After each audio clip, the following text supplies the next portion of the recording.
Sir বাসায় নেই। আপনি বাবার কাছে আসছেন? জি। বাবা তো বাইরে গেছে, সন্ধ্যায় আসবে। নাম্বার লাগবে? না না, নাম্বার লাগবে না, সন্ধ্যায় আসবো তাহলে।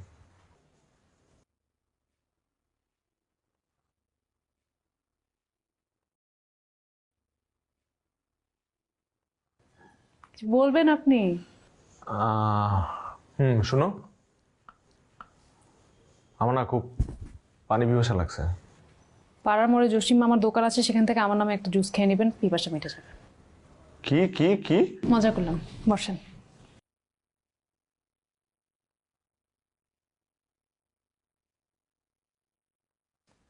হুম।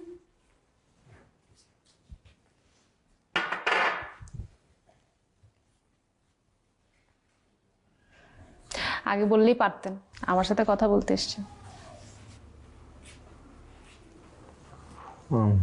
না মানে, না মানে মানে বলার কিছু নেই। এখন আবার এসব কথা বলবেন না যেন। আমি প্রেম টেম বুঝি না, ছোট মানুষ, বাবারও মানা আছে। তুমি ছোটবেলা থেকেই দুষ্ট, একটু পাক না? আপনার হাসিটা তো সুন্দর কেন? আপনি জানি কি বলবেন বলেন, তাড়াতাড়ি বলেন, বাবা চলে আসবে। আমি তোমাকে একটা বড় ডাক্তার দেখাতে চাই। আপনার কি ধারণা আমার বাবা সেটা করেনি? যদি দেশের বাইরে হয়? এখন আর সম্ভব না। দেখেন, আমি এই বিষয়গুলো নিয়ে কথাই বলতে চাই না।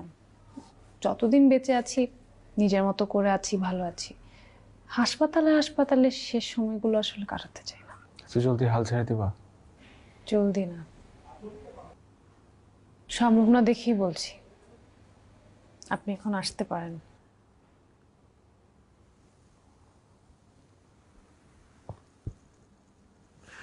আমি তোমার বন্ধু হইতে চাই।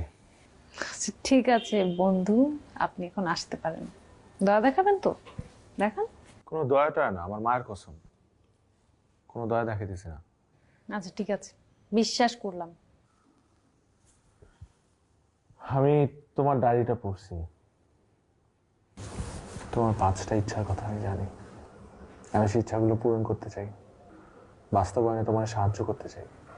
আমার ইচ্ছেগুলো আমি নিজেই পূরণ করতে পারবো।